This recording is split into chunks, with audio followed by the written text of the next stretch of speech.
Stadium bulletin সহ নিবেদক Jack অলিভল, eastern India's largest selling Ayurvedic herbal body oil. Powered by JIS University, transforming education.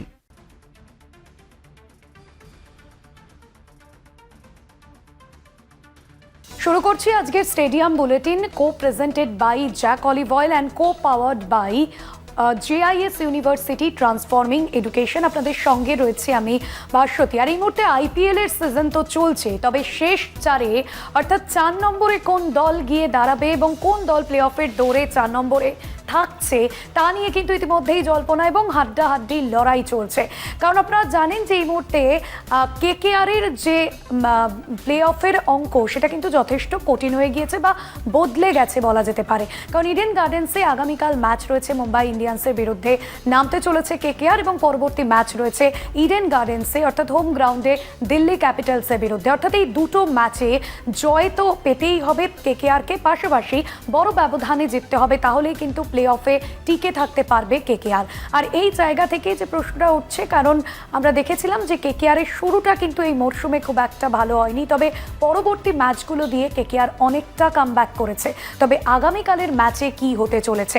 এই মরশুমের শুরুতে 29শে মার্চের যে ম্যাচ হয়েছিল মুম্বাই ইন্ডিয়ান্সের সঙ্গে KKR-এর ওয়াংখেড়ে স্টেডিয়ামে অর্থাৎ মুম্বাই ইন্ডিয়ান্সের হোম গ্রাউন্ডে, সেখানে কিন্তু KKR যে রান তুলে দিয়েছিল সেই রানের পাহাড় কিন্তু তারা করতে নেমে মুম্বাই ইন্ডিয়ান্স 4 উইকেটে জিতে যায়। আর এবার কলকাতায় অর্থাৎ নিজেদের হোম গ্রাউন্ডে KKR কি সেই সাপমোচন করতে পারবে? অবশ্যই আগামীকালের ম্যাচে তো সেদিকে নজর থাকবে। আর এই মুহূর্তে ইডেন গার্ডেন্সে ঠিক কি আবহ এবং ইডেন গার্ডেন্সের কি ছবি জানবো। সরাসরি আমাদের সঙ্গে রয়েছেন আমাদের কলকাতা টিভির assistant sports editor Joyjyoti Ghosh. Joyjyoti, আগামীকালের ম্যাচের আগে ইডেন গার্ডেন্সে এই মুহূর্তে KKR কতটা কনফিডেন্ট, কতটা আত্মবিশ্বাসী তারা মুম্বাই ইন্ডিয়ান্সের বিরুদ্ধে নামার আগে? দেখো, অবশ্যই কনফিডেন্ট তো থাকতেই হবে কলকাতা নাইট রাইডার্সকে। কলকাতা নাইট রাইডার্স এই মুহূর্তে যে অবস্থায় দাঁড়িয়ে রয়েছে, জয় ছাড়া কিছুই ভাবছে না। কলকাতা নাইট রাইডার্সের ক্রিকেটারদের তুমি যদি প্রশ্ন করো, তারা একটা কথাই বলবে যে আমরা অত অঙ্ক বুঝি না, আমরা অত সমীকরণ বুঝি না, আমরা যেটা বুঝি সেটা হচ্ছে জিততে হবে অ্যাট এনি কস্ট। এবং একই সঙ্গে এটাও বুঝি যে খুব ভালো ব্যবধানে জিততে হবে এবং যাতে মার্জিনটা আরও বড় হয় এবং যাতে নেট রান রেটটা ইমপ্রুভ হয়। কারণ এটা ছাড়া আর কিন্তু কোনো ভাবনা নেই। তাই পজিটিভ না থাকার কোনো কারণ নেই। অনেক টিম আছে যারা ভালো শুরু করেছিল এবারের IPL, কিন্তু শেষের দিকে তাদের পারফরমেন্স খারাপ হচ্ছে। অ্যাজ ফর এক্সাম্পল পাঞ্জাবের কথা বলতে হয়। কলকাতা নাইট রাইডার্সের ক্ষেত্রে কিন্তু ব্যাপারটা একদম উল্টো, যেখানে কলকাতা নাইট রাইডার্স প্রথম দিকে 6টা ম্যাচ কীরকম পারফর্ম করছে আমরা প্রত্যেকে জানি। একেবারেই বলার মতো কিছু ছিল না প্রথম দিকের পারফরমেন্সে কলকাতা নাইট রাইডার্সের, কিন্তু তারপরে ম্যাচগুলোতে কিন্তু দারুণ কামব্যাক করছে। তুমি যদি দেখো 6টা ম্যাচ, শেষ 6টা ম্যাচে ওই ব্যাঙ্গালোর ম্যাচ ছাড়া 5টা ম্যাচে কলকাতা নাইট রাইডার্স জিতেছে। আমার ধারণা বিরাট কোহলির ক্যাচটা যদি রববেন পয়েল নিতেন কভারে, তাহলে হয়তো ওই ম্যাচটাও জিততো। তাই KKR এই মুহূর্তে রেসপন্ড করছে, এটা সব থেকে বড় ব্যাপার। এবং আজকে সবাই হালকা মেজাজে রয়েছেন না এবং ভেঙ্কি মাইসর দেখলাম আবারও সেই তার মুখের চওড়া হাসিটা ফিরে এসছে এবং তিনি প্রত্যেক ক্রিকেটারের সঙ্গে গিয়ে কথা বলছেন। শেন ওয়াটসন হোক বা অভিষেক নায়ার হোক, তারা বেশি কিছু বলছেন না, তবে ওই একটা জিনিসই রাখতে বলছেন, সেটা হচ্ছে বিলিভ, যেটা কলকাতা নাইট রাইডার্সে এই মরশুমের অন্যতম মন্ত্র হয়ে দাঁড়িয়েছে, বিলিভ। এবং ওই বিশ্বাসটা যদি প্রত্যেকের মধ্যে থাকে যে আমরা পারবো, তাহলে KKR পারতেও পারে। এবং কে বলতে পারে, যদি সব কিছু ঠিকঠাক থাকে, যদি রাজস্থান হেরে যায়, যদি KKR দুটো ম্যাচে ভালো ব্যবধানে যেতে, তাহলে প্লে অফ কিন্তু এখনও ওয়াইড ওপেন কলকাতা নাইট রাইডার্সের জন্য। তাই এটাই বলার যে আগামীকাল ইডেন গার্ডেন্সে একদম হাই ভোল্টেজ ম্যাচ, যেখানে মুম্বাই ইন্ডিয়ান্স মুখোমুখি হচ্ছে কলকাতা নাইট রাইডার্স। আমরা জানি মুম্বাই ইন্ডিয়ান্স হচ্ছে স্টার স্টাডেড টিম, যতই তারা আউট অফ কন্টেনশন থাকুক না কেন, মুম্বাই ইন্ডিয়ান্স চমক দিতে কিন্তু পারে এবং হারাতেও পারে কলকাতা নাইট রাইডার্সকে। তাই বাড়তি সতর্ক হয়ে KKRকে নামতে হবে, শুধু নামলে হবে না, জিততে হবে। কালকে পুরো স্টেডিয়াম, পুরো গ্যালারি, এই যে আমার পিছনে যে গ্যালারি দেখছেন, পুরো সোনালি বেগুনি জার্সি থাকবে এবং করবো লড়বো জিতবো বলে ধ্বনিত হবে। অবশ্যই রোহিত শর্মারা ফ্যানরাও থাকবেন, কিন্তু KKR কালকে যাতে জেতে সেটার জন্য কিন্তু ফ্যানরাও একটা পার্টিসিপেশন করবেন, এটা বলা বাহুল্য। আর ওই একটাই কথা বলবো যে বিলিভ, বিশ্বাস, এটা KKR ক্রিকেটারদের মধ্যে ইতিমধ্যে চলে এসছে এবং 100% তারা দিতে চাইবে আগামীকালের ম্যাচে।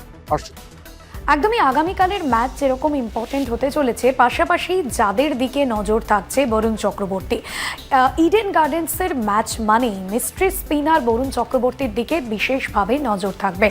বরুণ চক্রবর্তী এবং সুনীল নারিনের তাদের যে পারফরমেন্স সেদিকে কিন্তু নজর থাকবে, কারণ মুম্বাই ইন্ডিয়ান্সের যে ব্যাটিং লাইন আপ, সেই ব্যাটিং লাইন আপকে কতটা দুর্বল করে দিতে পারে, কতটা ভাঙতে পারে কেকেআরের মিস্ট্রি স্পিনার বরুণ চক্রবর্তী। তবে বরুণ চক্রবর্তী তিনি খেলবেন কিনা সেটা নিয়ে কিন্তু একটা আশঙ্কা রয়েছে, কারণ তার চোট রয়েছে, চোট সমস্যায় ভুগছেন তিনি। পাশাপাশি মাথিসা পাথিরানা, তাকে নিয়ে তো জল্পনা চলছে, কারণ এই মরশুমে একটা ম্যাচও তিনি খেলেননি। 18 কোটি টাকার পেসার মাথিসাকে কি আগামীকাল খেলাবে কেকেআর, নাকি আগামীকালও তাকে বেঞ্চেই বসে কাটাতে হবে? অবশ্যই সে বিষয়ে জানবো। জয়জ্যোতি রয়েছে আমাদের সঙ্গে। জয়জ্যোতি, এই বিষয়ে কি আপডেট পাচ্ছ? দেখো, বরুণ চক্রবর্তী নিয়ে প্রত্যেকেরই মনে প্রশ্ন যে তিনি কি খেলতে পারবেন। তার যে চোটটা লেগেছে সেটা কিন্তু এত সহজে যাওয়ার নয়। এয়ারলাইন ফ্র্যাকচার হয়েছে এবং ওই এয়ারলাইন ফ্র্যাকচার হলে একটু সময় কিন্তু দিতে হবে ক্রিকেটারদের সেখান থেকে রিকভারি পাওয়ার জন্য। তবে এখন তো সময় নেই, যেমনটা আমি গতকালও বলছিলাম যে আগামীকাল ম্যাচ, তারপরে 24 তারিখ ম্যাচ। এই যে দুটো ম্যাচ অত্যন্ত ইম্পর্টেন্ট এবং বরুণ চক্রবর্তীকে যে কতটা এই মুহূর্তে প্রয়োজন সেটা কেকেআর থিঙ্ক ট্যাঙ্ক খুব ভালো মতো জানে। আর সেই জন্যই বিসিসিআইকে কিছুটা মানে ইগনোর করে বলা যেতে পারে, বা কি বলবো, কি পার্টিকুলার ওয়ার্ড আসছে না আমার এখানে, যে কি ওয়ার্ডটা বললে সঠিক হবে এখানে। বিসিসিআইকে কর্ণপাত না করে কলকাতা নাইট রাইডার্স কিন্তু বরুণ চক্রবর্তীকে গত ম্যাচে খেলিয়েছিল। আমি বলে রাখি আগামীকালের ম্যাচেও তিনি খেলবেন। বরুণ চক্রবর্তী আজকে এসছেন, আজকে তিনি বোলিং করেছেন নেটে, এবং তার ফিটনেস নিয়ে যদি কথা বলি, তিনি কিন্তু ফিট নন। এটা আরও একবার লাউড অ্যান্ড ক্লিয়ারলি বলে দেওয়া প্রয়োজন যে বরুণ চক্রবর্তী ফিট নন, তবে তিনি বোলিং করছেন। তার ওই মানে ওই পা নিয়েই তাকে বোলিং করতে হচ্ছে। কিন্তু তিনিও জানেন, কলকাতা নাইট রাইডার্সও জানে, মুম্বাই ইন্ডিয়ান্সও জানে যে বরুণ চক্রবর্তীর 4টে ওভার কিন্তু অত্যন্ত ক্রুশিয়াল হতে চলেছে। শুধুমাত্র উইকেট নেওয়ার জন্য নয়, ইকোনমিক্যালও যে থাকেন মাঝে মধ্যে, সেটাও কিন্তু অত্যন্ত গুরুত্ব বহন করে টি-20 ফরম্যাটে। তাই দেখার বিষয় সুনীল নারিন, বরুণ চক্রবর্তী এবং অনুকূল রায়, এই তিনজনই সম্ভবত থাকবেন এবং এই ত্রিফলা স্পিন অ্যাটাকেই মুম্বাই ইন্ডিয়ান্সের ব্যাটিং লাইন আপকে কিস্তিমাত করার চেষ্টা করবে কলকাতা নাইট রাইডার্স। অপরদিকে বলে রাখি তোমাকে যে মাথিসা পাথিরানা সম্ভবত আগামীকাল খেলবেন না। তিনি আজকে আসেননি, প্র্যাকটিস করেননি, তাকে মনিটর করা হচ্ছে, মেডিকেল টিম মনিটর করছে। তবে এখনো পর্যন্ত যা অবস্থা, মানে আজকের সন্ধ্যা যদি বলি, তাহলে মাথিসা পাথিরানা কিন্তু যথেষ্টভাবে আনসার্টেন। তবে বরুণ চক্রবর্তী খেলবেন, এটুকু কিন্তু এখনই বলে দেওয়া যায়। একদমই। এবং মুম্বাই শিবিরের যে ব্যাটিং লাইন আপ রয়েছে, অর্থাৎ একদিকে আমরা দেখেছি যে গত যে ম্যাচগুলো সেখানেও কিন্তু তাদের লাইন আপ যথেষ্ট ভালো ছিল, যথেষ্ট ভালো পারফরমেন্স ছিল। আর সেই লাইন আপ এবং সেই মুম্বাই ইন্ডিয়ান্সের ব্যাটারদের যে জুটিগুলো, সেগুলো কিন্তু প্রথম থেকে উইকেট নিয়ে নেওয়া, এবং সেই জুটি ভাঙার দিকেই লক্ষ্য থাকবে কেকেআরের বোলারদের। আগামীকালের ম্যাচ নিয়ে আরও কথা বলবো, তবে এই মুহূর্তে একটা বিরতির সময় হয়েছে। ফিরে আসছি বিরতির পর, সঙ্গে থাকুন। শুরুতেই যেমনটা আপনাদের জানাচ্ছিলাম যে প্লে অফের অঙ্কটা এই মুহূর্তে কিন্তু কেকেআরের কাছে জটিল বলে কোনো কথা নেই। কেকেআরকে ভালো পারফরমেন্স দিতে হবে পরের দুটো ম্যাচের জন্য। আগামীকালের ম্যাচের পাশাপাশি পরের যে ম্যাচটা শনিবার রয়েছে হোম গ্রাউন্ডে, সেই ম্যাচটাও কিন্তু বড় ব্যবধানে এবং ভালো রান রেটেই জিততে হবে কেকেআরকে। আর এবার যে বিষয়টা, যে প্লে অফের অঙ্কটা তাহলে সেক্ষেত্রে কি হতে চলেছে, কারণ ইতিমধ্যেই গুজরাট টাইটান্স তারা তো প্লে অফে পৌঁছে গিয়েছে, পাশাপাশি আরসিবি যারা গতবারের চ্যাম্পিয়ন তারাও পৌঁছে গিয়েছে, সানরাইজার্স হায়দ্রাবাদ পৌঁছে গিয়েছে। তাহলে 4 নম্বরে কি হবে, কেকেআর কি পৌঁছতে পারবে? এই বিষয় নিয়ে কথা বলবো। জয়জ্যোতি রয়েছেন আমাদের সঙ্গে। জয়জ্যোতি, আগামীকালের ম্যাচটা কতটা গুরুত্বপূর্ণ, বা বাকি যে দুটো ম্যাচ রয়েছে কেকেআরের কাছে প্লে অফে শেষ 4-এ যাওয়ার লড়াইটা কতটা কঠিন হতে চলেছে? দেখো, এই মুহূর্তে প্লে অফে যাওয়ার অঙ্ক বলতে গেলে একটা কথাই বলবো যে দুটো ম্যাচ যেত আগে, মানে দুটো ম্যাচ না জিতলে তো কিছু হবে না। দুটো ম্যাচ জিতলে 15 পয়েন্টে আসবে কলকাতা নাইট রাইডার্স, এবং তারপর যদি কিছু হয়, কারণ অন্যান্য টিম কি অবস্থায় দাঁড়িয়ে রয়েছে সেটাও দেখতে হবে, নেট রান রেট দেখতে হবে, রাজস্থান যদি জিতে যায় তাহলে একটু সমস্যা তৈরি হতে পারে। তাই সব কিছু দেখে আলটিমেটলি কিন্তু ডিসাইড হবে প্লে অফে আদৌ কলকাতা নাইট রাইডার্স জিতে পারবে কিনা। এবার বিষয় হচ্ছে কলকাতা নাইট রাইডার্স প্রথম দিকে যদি কিছু ম্যাচ জিতে রাখতো তাহলে কিন্তু এত হিসেব কষতে হতো না, তারা কিন্তু ইজিলি কোয়ালিফাই করতে পারতো। আমরা জানি অলরেডি 3টে টিম কোয়ালিফাই করে গিয়েছে, ওই 4th পজিশনের জন্য কিন্তু আরও 3-4টে টিমের লড়াই চলছে এবং এই লড়াইটা একদম T20 ম্যাচের মতোই চলছে। স্লগ ওভারে কে মেরে জিতিয়ে দেবে সেটা বলা খুব মুশকিল। তাই এই মুহূর্তে কুল রয়েছেন প্রত্যেকে। কলকাতা নাইট রাইডার্স ক্রিকেটাররা এটাই মনে করছে যে এখনও তাদের চান্স রয়েছে, তারা যদি বেটার পারফর্ম করে এবং তারা যদি নিজেদের শেয়ারটা দেয় তাহলে অবশ্যই তারা জেতার ক্ষমতা রাখে মুম্বাই এবং দিল্লির বিরুদ্ধে, এবং জিতে সব কিছু ঠিকঠাক থাকলে ভাগ্য দেবতাও যদি সঙ্গে থাকে তাহলে কলকাতা নাইট রাইডার্স কিন্তু প্লে অফে যেতেই পারে এবারের আইপিএলে। একদমই, অর্থাৎ বোঝাই যাচ্ছে যে আগামীকালের ম্যাচটা কিন্তু যথেষ্ট গুরুত্বপূর্ণ হতে চলেছে। পাশাপাশি মুম্বাই শিবিরের খবরও কিন্তু সেই বিষয়টাও কিন্তু আমাদের জানতে হবে, কারণ সেখানেও সূর্যকুমার যাদব রয়েছেন, পাশাপাশি যারা রয়েছেন বেশিরভাগই যারা ইন্ডিয়ান টিমে খেলেন তাদের একটা শক্তিশালী ব্যাটিং লাইন আপ নিয়ে নামতে চলেছে আগামীকাল মুম্বাই ইন্ডিয়ান্স। আগামীকালে মুম্বাই শিবিরের জন্য ঠিক কী খবর, বা মুম্বাই শিবিরে এই মুহূর্তে প্রস্তুতি ঠিক কোন জায়গায়? দেখো, মুম্বাই ইন্ডিয়ান্সের কথা বলতে গেলে একটা কথা বলতে হয় যে মুম্বাই ইন্ডিয়ান্সের আজকে অপশনাল প্র্যাকটিস ছিল, এবং মুম্বাই ইন্ডিয়ান্সের ক্রিকেটারদের কথা যদি বলি তাহলে এই আইপিএলে যেন কোনো কিছুই ঠিকঠাক হচ্ছিল না মুম্বাই ইন্ডিয়ান্সের। তবে কোথাও গিয়ে আজকে মুম্বাই ইন্ডিয়ান্সের তরফ থেকে যিনি এসেছিলেন প্রেস কনফারেন্স করতে, নমনধীর, তিনি বলছিলেন যে আমাদের কোনো সমস্যা নেই, আমরা ওয়ান ফ্যামিলি এবং আমাদের টিমে কোনো বিবাদ নেই, আমরা নিজেদের ফেভারিট মনে করছি কালকের ম্যাচ জেতার ক্ষেত্রে। যত পজিটিভ কথা বলা যায় সেটা তিনি বলছেন। আমরাও জানি যে তিনি যেটা বলছেন সব হয়তো সত্যি নয়, কারণ হার্দিক পান্ডিয়া যেটা এর আগে আমরা এই বিতর্কটা আমরা এর আগেও দেখেছি যে তিনি ইনস্টাগ্রামে আনফলো করেছেন না মুম্বাই ইন্ডিয়ান্সকে, তারপরে ওটাকে বলা হয়েছে যে টেকনিক্যাল গ্লিচ। তো এরকম ঘটনা কিন্তু ঘটেছে। মুম্বাই ইন্ডিয়ান্সের দুটো ভাগ আমরা দেখতে পাচ্ছি, খুব স্পষ্ট এটা। যারা ক্রিকেট নিয়ে চর্চা করেন না নিয়মিত তারাও যদি দেখেন তারাও কিন্তু বুঝতে পারবেন। তাই ওটাই বলে যে সব কিছু ঠিকঠাক চলছে না মুম্বাই ইন্ডিয়ান্সে। হার্দিক পান্ডিয়া খেলবেন কি খেলবেন না সেটা নিয়ে প্রশ্ন করা হলে নমনধীর বলেন যে কালকে ব্যাটিং এবং বোলিং করেছেন কিন্তু খেলবেন কিনা আমি জানি না। তাহলে তোমাদের টিমে যদি সব কিছু ঠিকঠাকই থাকে, তোমাদের টিম যদি ওয়ান ফ্যামিলি হয়, তাহলে তুমি বলতে পারছো না কেন, বা সেরকম ক্লিয়ারেন্স বা ক্ল্যারিটি নেই কেন যে হার্দিক পান্ডিয়া খেলবেন কি খেলবেন না? তাই ওটাই বলার যে সব কিছু ঠিকঠাক নেই। তবে তাও বলবো যে এই টিম কিন্তু স্টারের টিম এবং যে কোনো সময় চমক দেওয়ার ক্ষমতা রাখে। আর রোহিত শর্মার favourite ground, favourite stadium Eden gardens, তিনি তো একটা স্পেশাল কিছু করার চেষ্টা করবেন অবশ্যই। সূর্যকুমার যাদব সম্পর্কে আপডেট দিয়ে রাখি যে সূর্যকুমার যাদব কিন্তু তিনি ফিট আছেন এবং তিনি খেলবেন আগামীকাল। সূর্যকুমার যাদব অ্যাভেলেবেল। তবে হার্দিক পান্ডিয়া নিয়ে একটা বড় কোয়েশ্চেন মার্ক। তিনি খেলবেন না একটা সূত্র বলছে, আরেকটা সূত্র বলছে যে খেললেও খেলতে পারেন। তবে শেষ নাটকটা কোন দিকে যায়, মাঠে তো নাটক আমরা দেখি, মাঠের বাইরেও একটা নাটক চলছে মুম্বাই ইন্ডিয়ান্সের, ওটাই দেখার।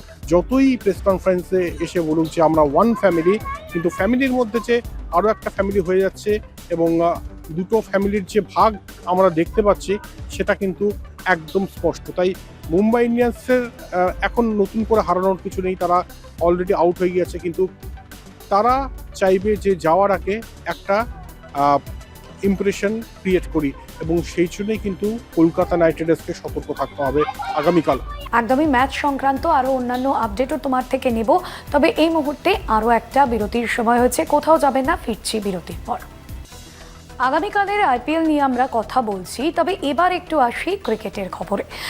কারণ এই মুহূর্তে যে বিষয় আমরা জানছি যে ভারতের যে ম্যাচ রয়েছে টেস্ট এবং ওয়ানডে আফগানিস্তানের বিরুদ্ধে ভারতে হচ্ছে, ঘরের মাঠে ম্যাচ রয়েছে, আর সেখানের জন্য স্কোয়াডে কারা কারা থাকছেন, কি প্রস্তুতি, তা কিন্তু ইতিমধ্যেই শুরু হয়ে গিয়েছে।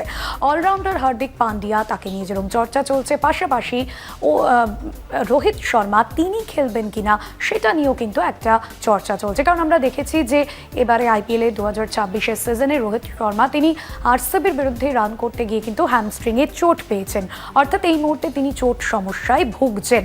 তবে তিনি স্কোয়াডে কি থাকবেন? ভারত আফগানিস্তান যে একটি টেস্ট রয়েছে এবং 3টি ওয়ানডে ম্যাচ রয়েছে ভারতের মাটিতে। সে বিষয়ে জানবো জয়জ্যোতির থেকে। জয়জ্যোতি, আমরা দেখলাম যে IPL এর সিজনে হ্যামস্ট্রিংয়ে চোট পাওয়ায় কয়েকটি ম্যাচও রোহিত শর্মা খেলতে পারেননি, তবে এই যে ইন্ডিয়ান স্কোয়াড সামনেই টেস্ট এবং 3টি ওয়ানডে রয়েছে আফগানিস্তানের বিরুদ্ধে, সেখানে রোহিত শর্মার ফিটনেস নিয়ে কি জানা যাচ্ছে বা ফিটনেস বিষয়টা কিভাবে দেখা হচ্ছে টিমের তরফে, এই বিষয়ে কি জানতে পারছো? দেখো, আজকে ভারতীয় দলের নির্বাচন হয় এবং আফগানিস্তান সিরিজের জন্য ODI এবং টেস্ট স্কোয়াড নির্বাচন করা হয়। আমি একবার টিমটা বলে দেবো যে কারা কারা রয়েছেন এই টিমে।